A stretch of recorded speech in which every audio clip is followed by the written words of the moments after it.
ഇന്ന് നമ്മൾ ചിന്തയ്ക്ക് വിഷയമായിട്ടെടുക്കുന്നത് ക്രിസ്തുവിൻ്റെ 3 പരീക്ഷണങ്ങളെക്കുറിച്ചാണ്. പ്രാർത്ഥനയുടെ ഒലുമല അന്ന് മാത്രം അവന് പരീക്ഷണത്തിൻ്റെ മലയായി മാറി. പ്രിയമുള്ള സഹോദരങ്ങൾ, ഓർക്കുക, ജീവിതത്തിൽ എന്തെങ്കിലുമൊക്കെ ഈ ഒരു പരീക്ഷണത്തിൻ്റെ മല നാമുമൊക്കെ കയറേണ്ടി വരും. അങ്ങനെ വരുമ്പോൾ അന്നവിടെ തളർന്നു വീഴാതിരിക്കുവാൻ കരുത്തും കാവലും ആകേണ്ടത് ക്രിസ്തുവാണെന്ന ചിന്ത നമ്മളിലുണ്ടാവണം. നമ്മൾ ക്രിസ്തുവിൻ്റെ 3 പരീക്ഷണങ്ങളിലേക്ക് പോകുന്നില്ല, മറിച്ച് നമുക്കറിയാം ഈയൊരു പരീക്ഷണങ്ങൾ നമുക്ക് അനിവാര്യമാണ്. ജീവിതത്തിൻ്റെ ഏതെങ്കിലുമൊക്കെ സമയത്ത് ഈ പലവിധ പരീക്ഷണങ്ങളിലൂടെ ജീവിതത്തിലൂടെ നാമൊക്കെ കടന്നു പോകും. ഇവിടെ വിശുദ്ധ ലൂക്കായുടെ സുവിശേഷം 4-ാം അധ്യായത്തിലെ യോഹന്നാനിൽ നിന്നും സ്നാനം സ്വീകരിക്കുവാനായി വരുന്ന യേശുവിനെ കാണുന്നുണ്ട്. അപ്പോൾ യോഹന്നാൻ അത് വിസമ്മതിക്കുന്നു. എന്നാൽ യേശു പറയുന്നുണ്ട്, ഇത് ഇപ്പോൾ നീ സമ്മതിക്കുക, എല്ലാ സർവ്വനീതിയും പൂർത്തീകരിക്കപ്പെടുവാനായിട്ട് ഇപ്പോൾ ഇത് സമ്മതിക്കുക എന്ന്. അങ്ങനെ യേശു ജോർദാൻ്റെ കലക്കവെള്ളത്തിൽ ജ്ഞാനസ്നാനം ചെയ്യപ്പെടുന്നതായിട്ട് കാണുന്നുണ്ട്. പക്ഷേ ജ്ഞാനസ്നാനം കഴിഞ്ഞ് ഇറങ്ങുന്ന യേശുവിൻ്റെ രൂപമാണ്. യേശു ജ്ഞാനസ്നാനം കഴിഞ്ഞ് ഇറങ്ങുമ്പോൾ വിശുദ്ധ ലൂക്കായുടെ സുവിശേഷം 4-ാം അധ്യായം 1 മുതൽ ഉള്ള വാക്യങ്ങളിൽ പറയുന്നു, ആത്മാവിനാൽ പൂരിതനായി 40 ദിനരാത്രങ്ങൾ ഉപവാസത്തിലും പ്രാർത്ഥനയിലുമൊക്കെ കടന്നുപോയി ഇറങ്ങി വരുന്ന ക്രിസ്തുവിന് 5 ഗുണങ്ങളുണ്ടായിരുന്നുവെന്ന് പറയുന്നുണ്ട്. ഒന്നാമത്തെ ഗുണം, യേശു ആത്മാവിനാൽ നിറഞ്ഞവനായിരുന്നു. ഈ ഒരു ആത്മാവിനാൽ നിറയുവാനുള്ള വിളി നമുക്ക് കൂടുതൽ പ്രാർത്ഥനയിൽ നാം കൂടുതൽ അടുക്കുമ്പോഴാണ് ഉണ്ടാവുക. പല സന്ദർഭങ്ങളിലും ഞാനൊക്കെ ഓർത്തിട്ടുണ്ട്, നമ്മൾ ഈ കരസ്മാറ്റിക് ധ്യാനത്തിലൊക്കെ പോകുമ്പോൾ കൈകൾ പൊക്കി സ്തുതിപ്പും വർഷിപ്പൊക്കെ നടത്താറുണ്ട്. പക്ഷേ അവിടെയൊക്കെ നേരത്തെയൊക്കെ ഞാൻ ഓർക്കും ഇത് നമുക്കെന്തോ ചെയ്യാൻ ബുദ്ധിമുട്ടുള്ള പോലെ കൈകൾ പൊക്കി പ്രാർത്ഥിക്കുക എന്നൊക്കെ പറയുമ്പോൾ.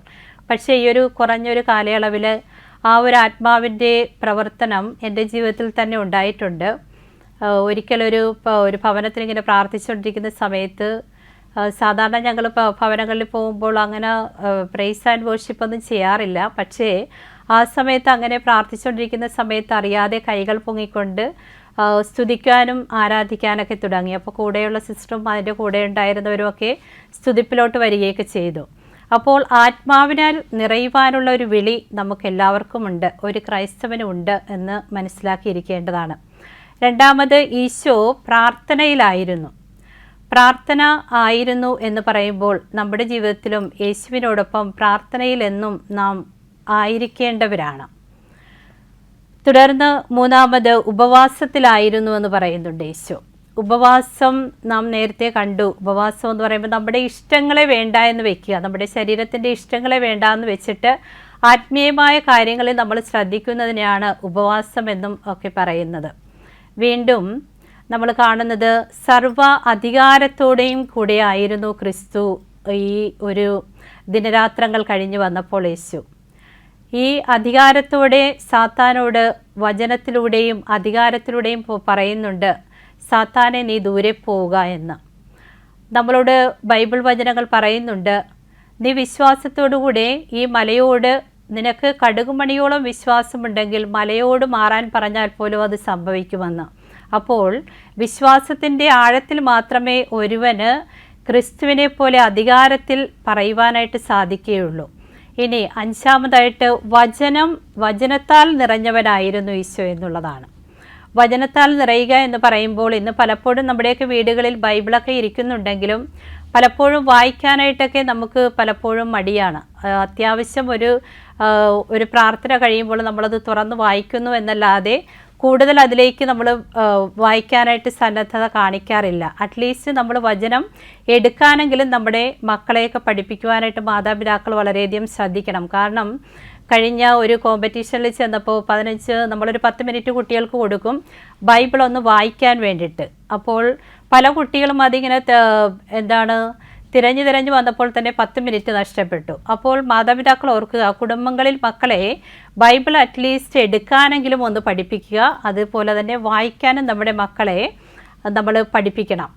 പിന്നീട് ഈ 5 ഗുണങ്ങളാലും കടന്നു വരുന്ന നമ്മൾ ഓരോരുത്തരും ഈ നോൻപ് കാലത്ത് നമ്മളതിലേക്ക് ആ 5 ഗുണങ്ങളിലേക്ക്, യേശുവിലുണ്ടായിരുന്ന 5 ഗുണങ്ങളിലേക്ക് നമ്മൾ വരേണ്ടതുമാണ്. ഒപ്പം ഈ 5 ഗുണങ്ങൾ നമ്മളിൽ ഇല്ലാതെ വരുമ്പോൾ നമുക്ക് 3 പാപത്തിൻ്റെതായിട്ടുള്ള അല്ലെങ്കിൽ പരീക്ഷണത്തിൻ്റെതായിട്ടുള്ള 3 വശങ്ങൾ നമ്മളിൽ വരും. ഒന്ന് ജഡമോഹം, കണ്ണുകളുടെ ദുരാശ, ജീവിതത്തിൻ്റെ അഹന്ത. അപ്പോൾ ഈ 3 വരുമ്പോഴാണ് അത് നമ്മളെ പാപത്തിലേക്കും, പാപം നമ്മളെ പരീക്ഷണത്തിലേക്കും, പരീക്ഷണം നമ്മളെ പാപത്തിലേക്കും നയിക്കും. അതുകൊണ്ട് ഓർക്കുക പ്രിയമുള്ളവരെ, ക്രിസ്തുവിൻ്റെ ഈ നോൻപുകാല ദിനങ്ങൾ നമുക്ക് പരീക്ഷണത്തിൻ്റെ കാലഘട്ടമായിരിക്കും. പക്ഷേ പരീക്ഷണങ്ങളിലൂടെ കടന്നു പോകുമ്പോഴും ക്രിസ്തുവിനുണ്ടായിരുന്ന നോൻപിൻ്റെയും പ്രാർത്ഥനയുടെയും വചനത്തിൻ്റെയും ഒക്കെ ഇടപെടൽ നമ്മുടെയൊക്കെ ജീവിതങ്ങളിൽ ഉണ്ടാകണമെന്ന് പ്രാർത്ഥിക്കാം നമുക്ക്.